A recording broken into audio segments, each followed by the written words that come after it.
A long time ago, in a galaxy far, far away. Think about that for a second. A galaxy. Millions of light years across, home to billions of stars, billions of planets, and trillions upon trillions of sentient things. And how many feature-length films have we seen set in this galaxy? Well, as of now, less than 10. To put that into perspective, Star Wars, a film franchise that's been going since 1977 and is often cited as the most influential movie series of all time, has put out less films than Air Bud. Yeah, this is why I'm making this video. And yeah, there is a reason why there hasn't been that many Star Wars films. The franchise, of course, was on hold for many a year as George Lucas was seemingly unwilling to let anything happen to it. I mean, the franchise was his baby. He wasn't going to let anyone shit all over it, no. He was waiting to do that himself. Love won't save you, Padme. Only my new powers can do that. I don't like sand. Are you an angel? Huh? I have the high ground! No. I can't breathe. All communications. Killing youngling. I wish that I could just wish away my feelings. So, after that, the dude decided to give the rights to Disney. And now we all live in a Star Wars free-for-all world where any budding director can put their own stamp on the universe. And that has us fans salivating at the prospects. With Rogue One and the young Han Solo film showing us what is possible beyond Star Wars' episodic series, I want to run wild and give you 5 of my own ideas for future Star Wars story films. Oh, spoiler alert for every Star Wars movie you see here. All good? Cool? Cracking. Let's begin.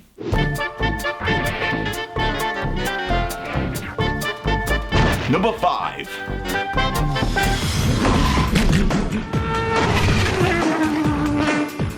What better way to start my list with an idea based off a scene that nobody likes?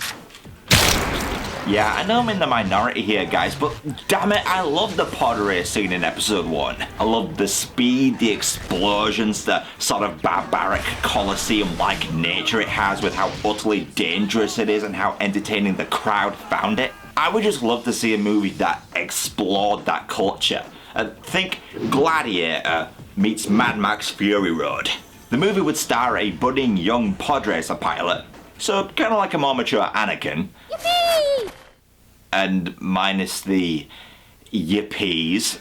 Anyway, the film would be set, let's say, between episodes 6 and 7, as we haven't really explored that time frame yet. And our protagonist, a daring young pod racer prodigy, would rise through the ranks and become the latest hotshot in the pod racing scene. The First Order could then approach him, ask him to be a sort of mascot for them. He naturally turns them down because the First Order are dicks, and then he has to race for his life, and then he'd eventually join the rebels. And if you want to add a bit of consistency, why not make this young pilot none other than Poe Dameron? Yeah, this could easily be an origin movie for Oscar Isaac's character. And much like Anakin, Poe could have attained his piloting skills from pod racing. It's like poetry, so if they rhyme.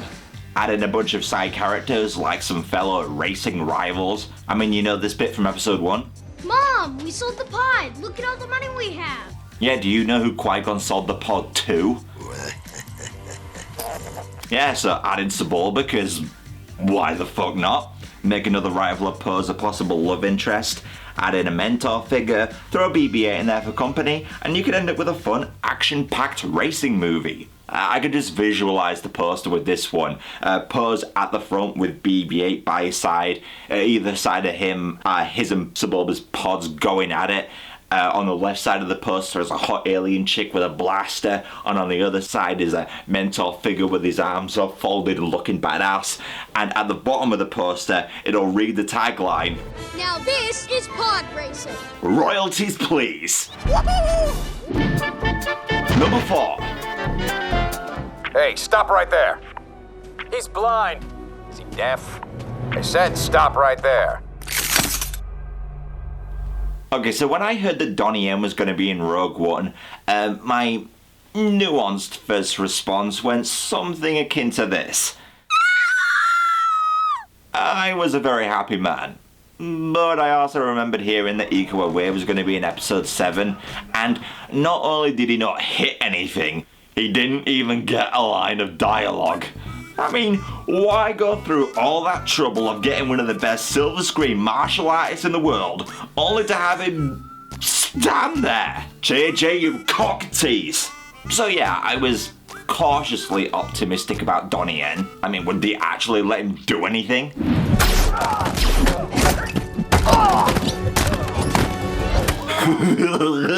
Fuck yeah, they did. Yeah, Donnie Yen was all I wanted him to be in this movie and more. He was a complete badass. He did his own choreography, so none of that shitty Hollywood style of filming action scenes. And he was surprisingly funny as well. Are you kidding me? I'm blind. So is it any wonder that I want a Chirrut îmwe movie? Now, first of all, I have to address the obvious. You see, îmwe is,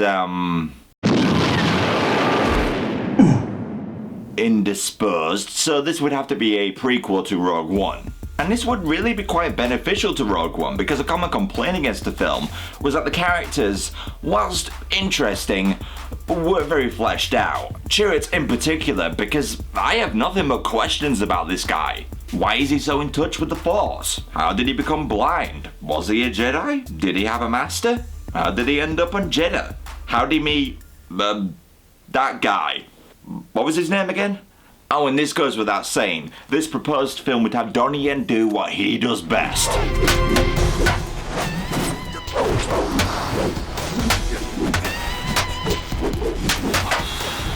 Imagine that, but with a lightsaber. So yeah, take all this money, shove it in Mr. Yen's bank account, and make some magic. Is your foot all right? Number 3. I'm gonna hug you and oil you and care for you and make sure you never get away ever again. Please kill me. I guess that droid is really going to serve his master tonight. If any franchise can finally deliver an amazing video game to film adaptation, it's Star Wars. Also, this would allow us to see a side of Star Wars we've never seen before in film. And for those who don't know, Knights of the Old Republic takes place about 4,000 years before the events of the films, and centers around a Sith Lord by the name of Malak who seeks a powerful weapon called the Starforge, which, kinda like Starkiller Base, draws energy from a nearby star. But instead of just being a Death Star clone, it uses this power, along with the power of the Force, to create an endless supply of ships, droids, and other items of warfare. Basically, it's what these guys have wet dreams about. Now, the main cast of Knights of the Old Republic is where the game shines. You've got a ragtag group of heroes that are memorable, but also open to a lot of interpretation from actors. And casting this proposed film is something that fans have been playing around with ever since the game came out. Like, Ordo would be played by Stephen Lang, Bastila could be played by Haley Atwell, Olga Kurylenko could be Juhani, Amy Rossum as Mission, Danny Glover as Jolie, Nathan Fillion as Kath, Mark Strong as Malak, and the protagonist, could be anyone. Maybe cast an unknown actor for that one. Oh, and you can't forget HK-47. For him, just get Christopher Tabori, the original voice actor, back and you're good to go. Am I to accompany you now? Shall I kill something for you? Now, because we're talking about adapting a 30+ hour game, there'd have to be a lot removed. When you have a cast that's this big, giving ample screen time to all of them is going to be pretty insurmountable in just 2 hours. So I could actually see splitting this film into 2 parts. You know, in the same manner of these movies. Only this time the decision would make sense. Part 1 would introduce our heroes and end just after that big reveal, and after that certain character gets captured. You know, kind of like Empire Strikes Back with its big reveal, and when that certain character gets captured. It's like poetry, so if they rhyme. Yeah, I think they get the point. Now, I can't imagine this will ever get made, but I said exactly the same thing about episode 7, and you guys will hound me about that till the day I die.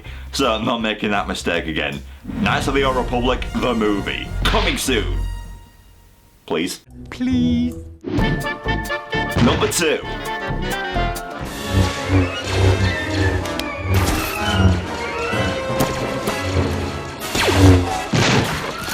So, I seem to be making a habit of wanting movies made about dead guys, but here's the thing.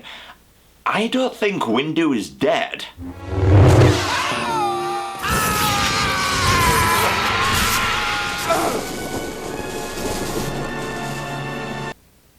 Okay, at first glance, you'd assume he met his maker there, but let's really analyse this. What could have killed Mace here? And there's 3 CODs in question, so let's go through each of them and debunk them. Firstly, his arm is chopped off. Now this would definitely cause a crap ton of harm in the real world. Naturally, you'd lose a fuck ton of blood and promptly die.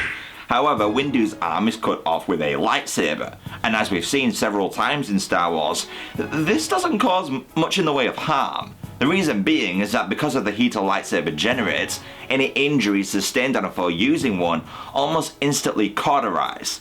I mean, this dude bleeds from his arm being cut off, but there's a popular theory out there that this is because his circulatory system is different from humans. I mean, his arse is on his face after all. It seems prudent that other parts of his body will be different too. But for humans, chopped off limbs in Star Wars are a no biggie. Experts say that an atypical response to a limb amputation will go something akin to this. 'Tis but a scratch. A scratch? Your arm's off. No, it isn't. Well, what's that then? Just a flesh wound. So, no problem there.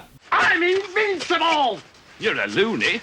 So that leads me to Windu getting a fistful of force lightning. But immediately I can dismiss this as Luke in episode 6 gets shocked for far longer than Windu does, and almost immediately he recovers. So yeah, no chance of death from that. I mean, I guess it could be argued that because Palpatine is younger, his lightning would be stronger, but I don't know, it looks pretty damn strong in episode 6. I guess this point's a bit open-ended. So that leaves the fall, and yeah, it's a big drop. But we know fine well Mace can survive long falls, we've seen it firsthand. This fall of course is a bit bigger, but there are plenty of speeders down here. Mace could have easily grabbed on one on the way down. I mean, if a Padawan can do it, I don't see why a Master can't. Granted, he'd be missing an arm and be suffering from both mental and literal shock. Yeah, I'm not here to debate whether Mace does survive. All I'm saying is that his encounter with Sidious has a slight possibility of survival. And because of this open-endedness, it opens the door to a Mace Windu film. Samuel L. Jackson would naturally reprise his role, and the film would begin where he's seen in episode 3 left off. So in the same manner as the beginning of The Two Towers, the scene would play out, but the perspective would change. We'd follow Mace on his way down. He'd survive the fall, but he'd be beat up as hell. And we would follow him as he narrowly escapes Coruscant. Now, I know consistency would be tough here, as Samuel L. Jackson is over a decade older now, but we've seen many examples of actors digitally altered to make them look younger with surprisingly convincing effects. But this effect would only be used in the first 10 or so minutes of the film. Because once Windu escapes, we'd then cut to 10 years later where Mace would be in exile, much in the same way as Obi-Wan and Yoda. And my idea is that I'd be part of a community, and the film would be kind of like Star Wars meets Kurosawa's Seven Samurai, where the Empire would show up and these defenseless people would ask Mace to defend them. Windu would refuse. No, I used to be a Jedi, but no more. I need to stay hidden. I'm a wanted man. Something would then spur Windu into action, like the Empire committing some heinous act right in front of him, and then we'd see him kick some stormtrooper ass. He'd also enlist the help of some other warriors, again like the Seven Samurai, and this callback to that film would make sense because samurai are often cited as a huge inspiration for Jedi Knights. Also, more importantly, this would be an older, more grizzled version of Mace Windu. Windu, after all, lost everything, so he'd be a drunk, he'd be depressed, he'd be a complete wreck of a man. And do you see where I'm going with this? This would allow Samuel L. Jackson to truly shine as the character. Jackson is one of the most charismatic actors to have ever lived, but the reason we love him so much is because he's nuts. And you will know my name is the Lord when I lay my vengeance upon thee. But as you all know, in the prequels, Jackson's performance is a tad more subdued. Bring him before us then. May the Force be with us all. And our worst fears have been realized. Who the fuck is this asshole? Now, I'm not saying Jackson isn't allowed to play a calmer, more peaceful character. I mean, he is a Jedi. It makes perfect sense why he's like this. But come on, him getting angry and going insane and everything is why we love Mr. Jackson. So seeing a version of Mace Windu complete with all the Samuel L. Jackson isms would be so cool to see. Then it'd be amazing to see a movie where a grey Jedi was the lead character, because the movie would also explore Windu's relation to the Force and how the Jedi Council might have been wrong in its teachings. Oh, and throw in a bunch of other characters and Easter eggs for the fans whilst you're at it.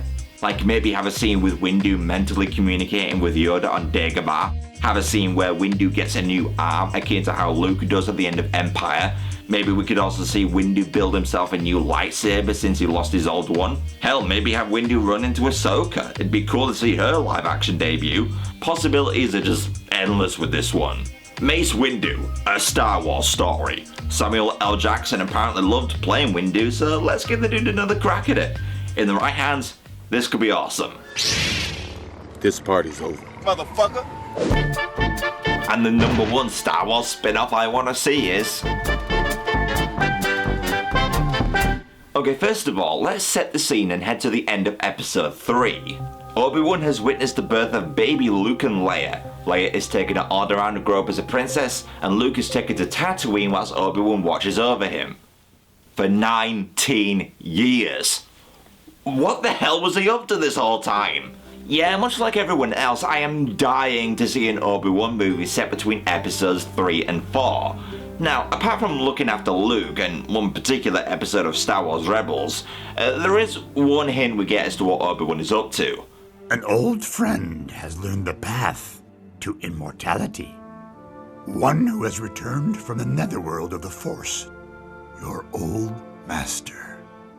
Qui-Gon? Wow, you mean Obi-Wan might be able to talk to his old master? Wait. There's only 4 minutes left in the movie. Huh. And check out what Yoda says here too. How to commune with him, I will teach you. Whoa, Yoda's gonna teach him as well? Why haven't we seen anything from this? This scene has always confused me. They set up future events of Obi-Wan training with Yoda, but over a decade later and we still don't have anything. And for those who are thinking, well, maybe the reason nothing came of this is because Ewan McGregor's not interested in playing Obi-Wan again. Well... I'd very much like to do one too. I think the story between episode 3 and episode 4, I think there's a story there. I think that's the Obi-Wan Kenobi movie, if there is one. So I ask, why hasn't this film been made yet? Everything's in place, the fans want it, McGregor's up for it, it seemingly was set up to happen. So here's my personal pitch for the film. It would begin about 5 years after Revenge of the Sith, and Obi-Wan would be training with Yoda, and eventually he'd commune with Qui-Gon's ghost. Side note, Liam Neeson should be back too. There'd be a big emotional scene of how Obi-Wan feels responsible for what happened to Anakin and how sorry he is to his master for failing him. And then Qui-Gon would be like, nah bro, it was my bad, I fucked up, I saw potential in the little shit, and... I'm paraphrasing here. Now remember the main reason why Obi-Wan is on Tatooine? I will take the child and watch over him. Yeah, he's protecting Luke. But protecting him from what? I mean, wouldn't Luke be safe without Obi-Wan? The Empire certainly doesn't know he's there. Hell, at this point in the timeline, the Empire doesn't even know he exists. Vader, for instance, would naturally assume his child died along with Padme.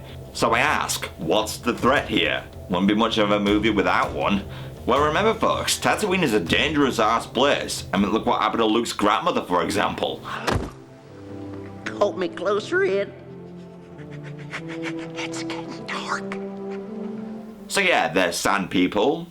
Granted, their population is down about 50, but they are still a credible threat. But you also got various crime families on Tatooine, like the Hutts. Bounty hunters will be commonplace, and there'll be a whole manner of dangerous animals prowling the desert. Crate dragging anyone. I mean, how awesome would it be to have Obi-Wan fight one in this movie?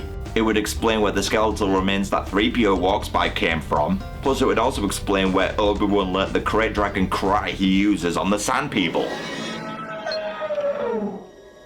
But what would be the major threat in this movie? I mean, even if the Empire had a run-in with Owen and Beru prior to episode 4, it would make zero sense for them to stay at the farm. And as we know, they do.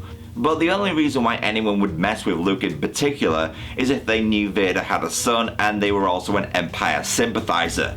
So who else knew that Padme gave birth apart from Obi-Wan, Yoda and Bail Organa? It was the pregnancy droid. Yeah, this fucker. Right here is the true Phantom Menace. This is the droid I'm looking for. No? Okay. I think the villain would have to be unrelated then. Perhaps Uncle Owen does something stupid and ends up owing money to the Hutts, or maybe Luke gets kidnapped and forced into slavery, kinda like Anakin. It's like poetry, so if they rhyme. And then Obi-Wan has to save him. Luke could then show some light force capabilities, and Obi-Wan's like, oh shit, here we go again. And then Ben thinks about training Luke at a young age, and then he's like, yeah, there's no need. Yet. Now a lot of you might be thinking, whoa, are you suggesting that prior to episode 4, Ben and Luke actually meet? Well, judging by Luke's response to Ben when he rescues him from the Sand People, I would say yes. Ben? Ben Kenobi? Boy, am I glad to see you. You see, Luke recognizes him. He's glad to see him. I don't think you'd say you were glad to see someone you've just met for the first time. Hey, I'm Ross. Oh, nice to meet you, Ross. Boy, am I glad to see you. Okay. I mean, yeah, Luke's glad to see Ben because he saved him, but he words it as if he's glad to see Ben specifically. He knows him. That being said, I don't think Luke and Ben are best buddies or anything. Judging by what Luke says earlier in the film, my guess is that Luke has met Ben, but only once or twice, and many years prior to A New Hope. Old Ben lives out beyond the Dune Sea. He's kind of a strange old hermit. So Luke would be about 5 years old in this proposed film. And now I know what a lot of you are thinking. I've been wondering, what are midichlorians? Come on, let's go and play ball. Yeah, kids have never been particularly good in Star Wars movies. But I just got finished watching the first season of Stranger Things, and as long as you've got a good casting director, you can most definitely find good kid actors. But to be fair against Jake Lloyd, I honestly don't think he was that bad. He did show promise in some scenes. What let him down was the direction he was given. So yeah, Ben would rescue Luke and protect him. Kinda like Mercury Rising, but instead of the kid being autistic, the kid is force sensitive. Oh, and given Luke's pretty young age in this film, it would allow him to be familiar with Ben, but not by a lot. And living with Owen all these years would allow Luke's perception of Ben to slowly become that of an old hermit once again. But some part of Luke still remembers how good a man Ben is. The film would then end with like a final goodbye between Ben and Luke. They'd see eye to eye as Ben walks off in the sunset, and it'd get you there. Right in the feels. Obi-Wan, a Star Wars story. Of the 5 films I've suggested, I can actually see this one being the most likely to get made. Will it ever come to fruition? Only time will tell. Impossible to see. The future is.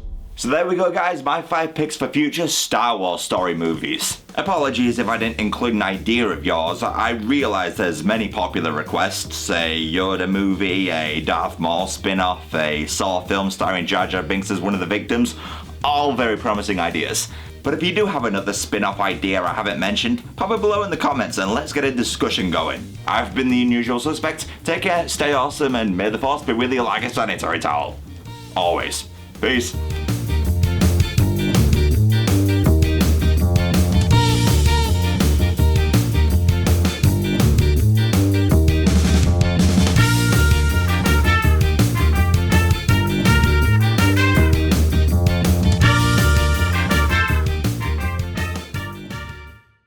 And you will know my name is the Lord. Please don't. When I lay my vengeance upon thee. Please don't. He must stand trial. Shut the fuck up, man. This ain't none of your goddamn business.